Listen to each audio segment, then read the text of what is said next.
Hey guys, I've recently had quite a few hits on the failing marriage syndrome video that I created a couple years ago. So I figured I better do an update on that because things have significantly improved since that video was created. And since things are doing so much better, I just really wanted to take the opportunity to tell y'all about it. I really appreciate the comments and the kind words and all of your support, so it really means a lot to me. You know, when I posted that video, I was just so distraught and just, so emotional. And I didn't realize, but my husband actually watched that video. I didn't know that he was following me on YouTube at the time. So when he saw that video, he came home from work with tears in his eyes, and he just got on his knees before me and apologized. And he recommended that we go back to marriage counseling because he said that he honestly had not realized that I had been feeling that way. I had done, or at least thought I had done my best to communicate what was going on inside me to him, but it really took him seeing my raw emotions in that video to really understand that I was really hurt, not just physically, but emotionally. So we started going back to counseling, which is something that we both just can't say enough good things about. When we got engaged, actually, our pastor had told us that we needed to do premarital counseling, and that had been so beneficial to both of us that we decided to continue with it even after we got married for about 3 years. And it was just so great for us because our first year of marriage was especially rocky. He had been married once before, and I'd never been married, but I had had my fair share of bad relationships. And so we both had some baggage that we brought into this marriage. And, our first year was just really rocky. It also coincidentally happened to be the year that my fibromyalgia started getting really bad. I had had symptoms of fibromyalgia since I was in like 5th or 6th grade.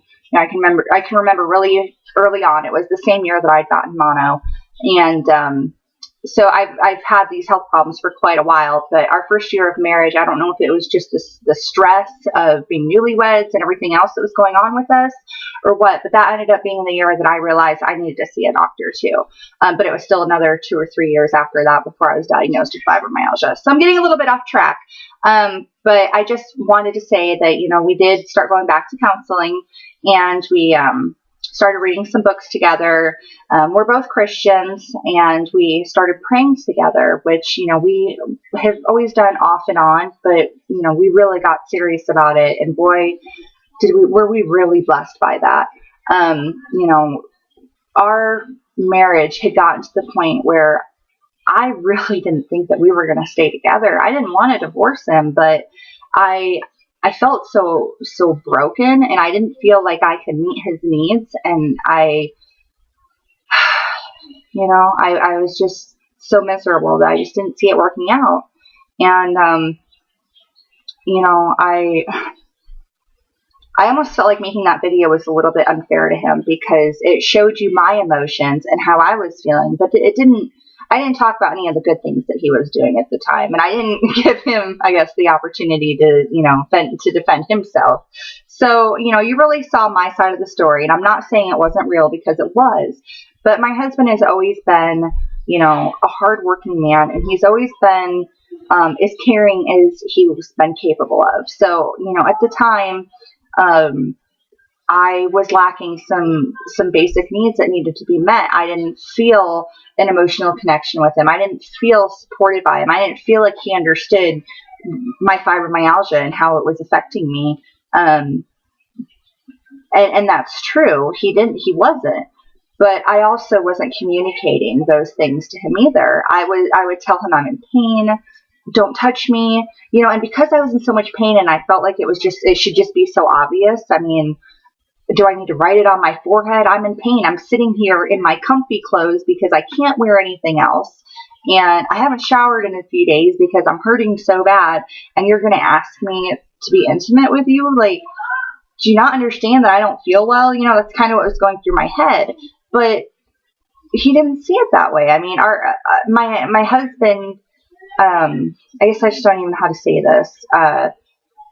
He knew that I was hurting, but I always hurt. And so as he's come to learn, I have varying degrees of pain, and I'm pretty much always in pain. So sometimes I can be intimate and sometimes I can't be, and where exactly is that line and what are the signs of that? And I wasn't really being very fair by not communicating exactly what was going on with me. And when I would, it would be in a really snappy kind of way because I just expect him to really understand what was going through my mind.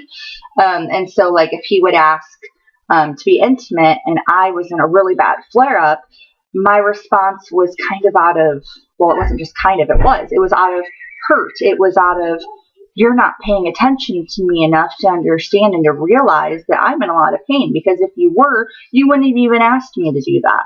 Like, that was kind of my attitude. So to make a long story short, we went through the counseling. We started reading a few books together. I wanted to share a couple of them. The 5 Love Languages is an awesome book. This really showed us that humans do have love languages, and most of the time your love language isn't going to be the same as your spouse's, and so ours were very different, and that really helped us to understand that that he was loving me in his love language, which happened to be intimacy, and I was loving him in my love language, which happens to be, I think they call it words of affirmation. Okay. I had 2 love languages, words of affirmation and acts of service, and his are physical touch and quality time. So both of our love languages were just not the same as each other. So we weren't necessarily doing anything wrong per se, but we were loving each other with our own love language. And so when I would, give him those compliments and tell him, thank you so much for cleaning the kitchen, it looks awesome, or I'm so thankful that you work so hard, or just if I would fold all of his laundry, or, these are just examples. To me, that was loving him, but to him, it was, it was love, but it wasn't what filled his love tank, I guess, is how the book describes it. It might not make a lot of sense if you're not familiar with the book, but because this book was so incredible for us in our marriage, I'm actually willing to give it away and to send it to one of you. I wish that I could buy hundreds of them and send them to everybody.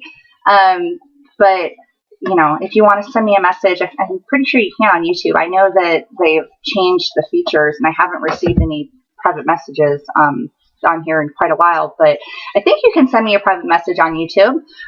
Otherwise, you can send me an email to rhondamarie00@yahoo.com. That's typically what I use for my junk mail, but I will definitely be checking it.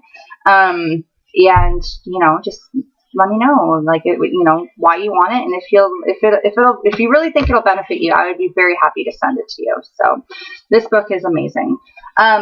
Another book that was really helpful to me, but also to show my husband what was going on with me, is the Fibromyalgia Solution. It's by David Dryland, MD, a doctor, and it says a breakthrough approach to heal your body and take back your life.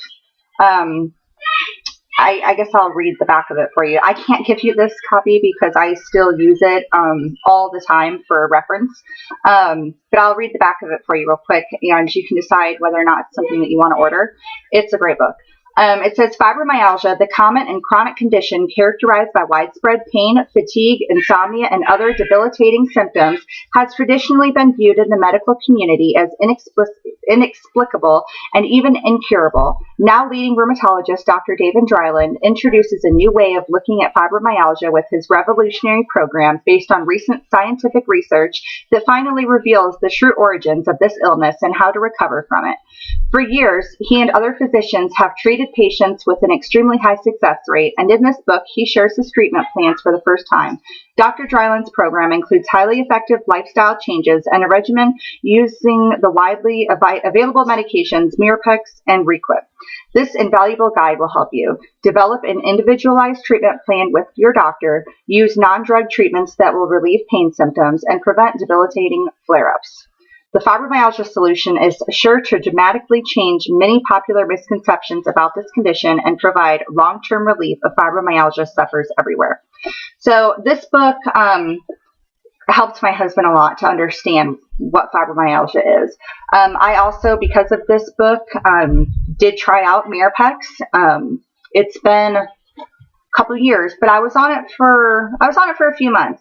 Now I would have stayed on it longer, but as the book explains, Mirapex it does have some side effects for some people, not for everybody, but for me, I ended up being one of those that just couldn't really tolerate it. It made me sick to my stomach.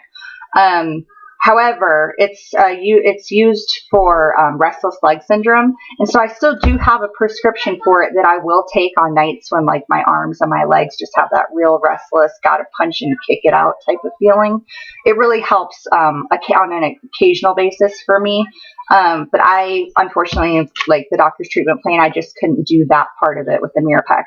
The other things, the non-prescription remedies that he talks about in here, were helpful for me. So all in all, I think it's a great book. The Mirapex can be hard to get prescribed by doctors because it's not FDA approved to treat fibromyalgia. It's only FDA approved for the restless leg syndrome. So I actually had to bring this book in to my doctor with the pages highlighted that talked about the Mirapex and kind of persuade him into writing it for me. But I did end up getting diagnosed with the RLS anyway. So, you know. Okay, this is a Christian book. The Power of Prayer to Heal and Transform Your Life by Sherry Hansen Steiger. It's another really good one.